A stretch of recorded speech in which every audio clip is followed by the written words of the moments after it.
This past week, we received a request for more information from a forum on our website. The person was reaching out because we were clearly an LGBT-affirming congregation. She was confused, though, because there didn't seem to be much talk about Jesus or the Bible in what she saw of us online. Were we a church? She wanted to know if we were a Christian church. I gave her the short answer, the answer that I've included in many conversations and sermons. Today, as we look at the history of the ritual of communion and our connection to it, we get a little bit of a taste of how complicated her question was. We're looking at the history of communion today, not so that we can become more Christian or that so we can tell Christians how they should be living their faith. We're looking at the history because it helps us better understand ourselves as Unitarian Universalists. It seems that our core values, who we strive to be as a congregation, are not so different from those earliest Jesus followers. Historically, we don't know a whole lot about that guy named Jesus or exactly what he did. We do know a whole lot about Paul. You probably are at least familiar with his name. He was kind of the guy that organized the first gatherings of those earliest Christians. Paul never knew Jesus personally. He was working with stories and some of the Jewish scriptures to put together some meaning about who this guy named Jesus was. He was actually the writer of the earliest pieces of the New Testament. They were his letters to earlier congregations. So from the beginning, these communities organized themselves in groups the way their surrounding culture did. They held small dinners in people's homes. In the Greek and Roman world, that was just the way people got together. Sharing a meal was a way for an organization or a religious order to have their meeting. Even funerals were held as banquets.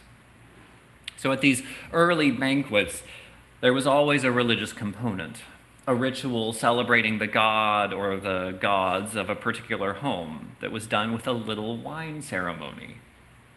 The details depended on the kind of group that was meeting and the gods they celebrated, but it all had the same general format. The earliest Christians adopted the form of gathering that everyone else was doing. They swapped out the house gods, the Isis or the Zeus or whoever, with their newly formed understanding of the Jewish God and Jesus. Most of Paul's earliest writings, the earliest writings from the Christian tradition, are basically giving instructions on how to hold these little meals together. And there are big themes that jump out in the instructions for those gatherings. One is a social ethic. The order of the well-being of the community always supersedes the ambition of an individual. Being together in loving community means putting others before yourself. We know the words, love is patient, love is kind, it does not envy, it doesn't boast, it is not proud, it doesn't dishonor others, and so on and so on and so on. Those aren't words about your sweetheart or your spouse. That was about your congregation. It was about building a community in which individuals put the needs of others before their own. Paul instructed those gatherings, these banquets, were to be an embodiment of mutual love. The other thing that jumps out about those earliest gatherings was the way they transcended differences in that culture. In the ancient world, it was extremely hierarchical.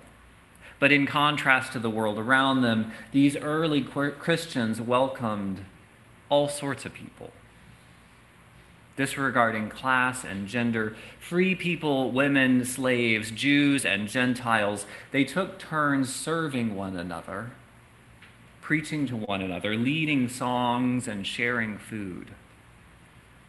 They broke every social norm to create a meal among equals. It was radical stuff. That's part of why being a Christian in those early days was really politically dangerous.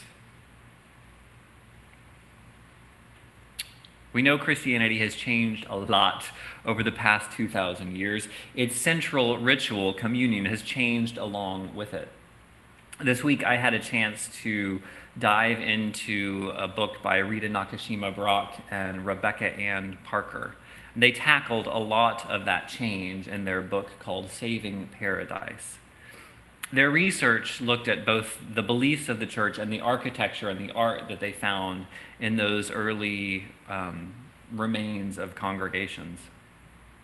They started way back 4,000 years ago to explore the early Hebrew folks and how they envisioned the Garden of Eden and how they came up with that idea of paradise as a challenge to the exploitation and the harsh world around them. Paradise wasn't some mythical afterlife. It was here, available on earth. It was the opposite of the greed and oppression and the social systems around them. And the research of early Christian art and architecture showed how the practice of the early church also affirmed goodness of life. For the first several hundred years, Christians sought to help life flourish in the face of imperial power, rejecting violence that surrounded them. According to their research, the suffering, dying Jesus isn't found in devotional art or architecture for hundreds of years. Jesus was depicted only as a living person, as a teacher, as a child, a healer of the sick. Accordingly, communion was celebrated as a feast of life, not as a remembrance of death. This was fascinating description. At these services, members brought gifts to share among the church and for the Eucharistic meal itself. Bread was always served, but along with the bread came whatever was in harvest, sometimes olives or olive oil, fresh milk, cheese curds dressed in honey, grilled fish, salt, water, and sometimes wine. Pretty different from the communion I've ever seen. Often people, after they shared their offerings with one another, there was a great blessing of thanksgiving. It was a prayer consecrating this food and this community that had gathered. The feast was a joyous celebration of the goodness of life. As they discovered and did this archaeological research, they realized that there really aren't many ancient crucifixes in that area of the world. It turns out that the first depiction of the crucifix that we're sort of familiar with, that looks kind of tortured and suffering, is in a Gothic cathedral in Germany. The Garrow Cross is the earliest one around, from 965. That's right. The first time we see a depiction of that kind of torture was 965 years into the tradition. By the 11th century, images of this torture were spreading throughout Europe in the medieval period. So the question arises from these authors and from us, why did Christians turn from a vision of paradise to this focus on torture and a final judgment? The authors of Saving Paradise and a lot of historians argue that 1,000 years after Jesus, the culture of the Roman Empire transformed Christianity and communion from a celebration about life to a perpetual reenactment and memory of death. The Garrow Cross, that crucifix that I was talking about, was carved by descendants of Saxons who were baptized in the Holy Roman Empire by Charlemagne. For 30 years, Charlemagne's armies slaughtered all who resisted. and destroyed the Saxons' religious symbols. Perhaps we shouldn't be surprised that people forced by violence into a faith tradition became focused on the suffering in that tradition. In the midst of this violence and forced conversion, the meaning of communion officially was changed too. Charlemagne imposed the Roman Eucharistic rite on Europe. That change replaced a celebration of humans being created in God's image with one that spoke of Christ as a suffering victim and all of humanity being responsible for that suffering. I want to be clear here that these authors are both Christian pastors. This is not an agenda to wholly critique Christianity. It's a mission to better understand it.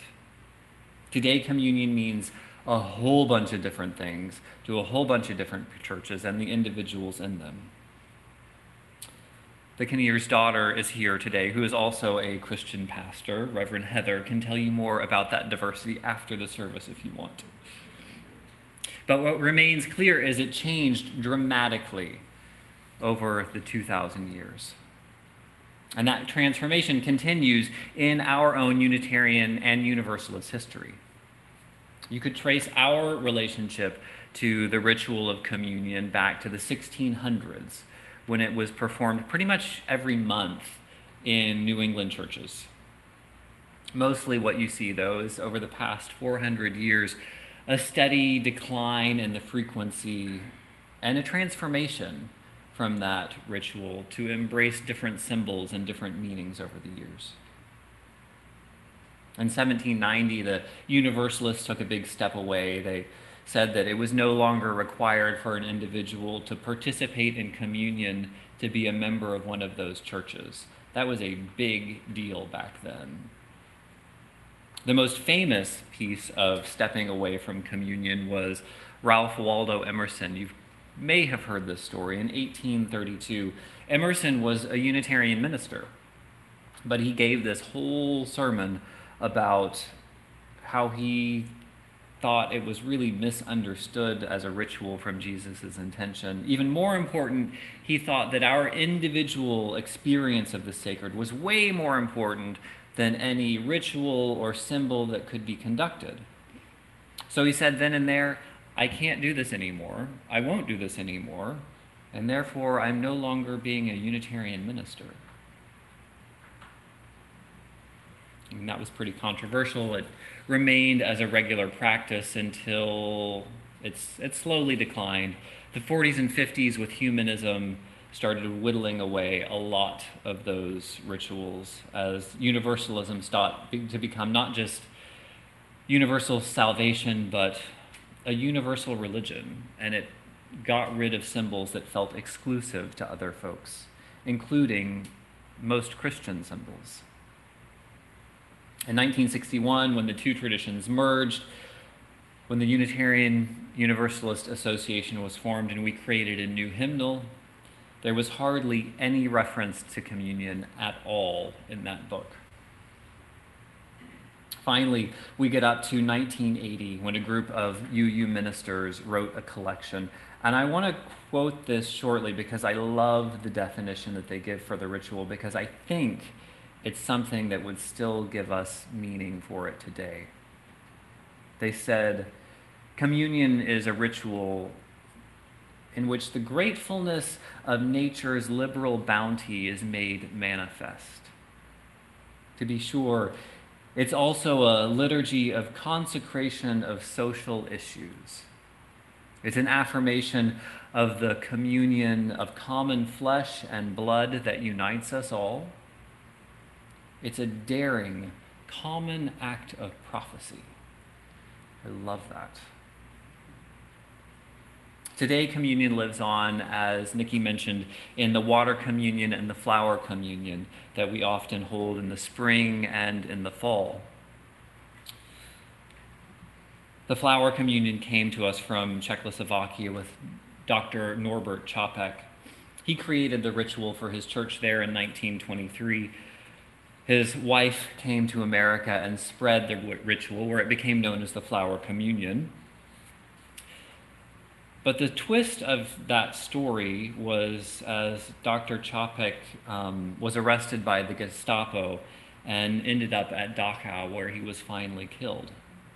So that celebration of flower communion lives on for us, both symbolizing the hope of spring, but also symbolizing, because of that history, the hope that lives on even in the harshest of times and circumstances. Finally, I'll mention the water communion, because we'll do it next month. That came about in 1980. It was created for a gathering of women, a national gathering for Unitarian women that changed our denomination in major ways. It was initially called Coming Home Like Rivers to the Sea.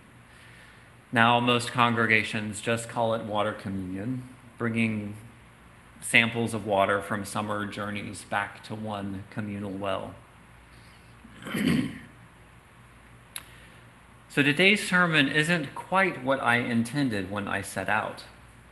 This has been more of a lecture than a sermon, to be sure.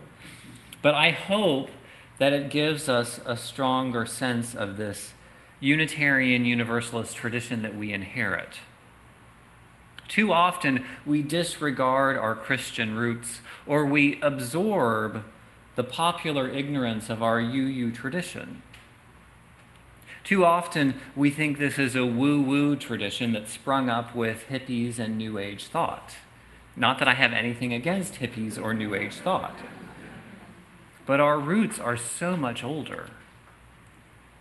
We can, if we choose, clearly trace our tradition back to a group of Jesus followers in the ancient world. We can, if we choose, find connection with a group of radical folks who shattered social norms to build a community of equals. Our rituals may be different, the food we share may be different, but the values of radical equality and affirming the goodness of life, of this beautiful earth, those values are very much the same. So may we find comfort in the roots of our past and inspiration in our willingness to grow and change with a world in need. Amen.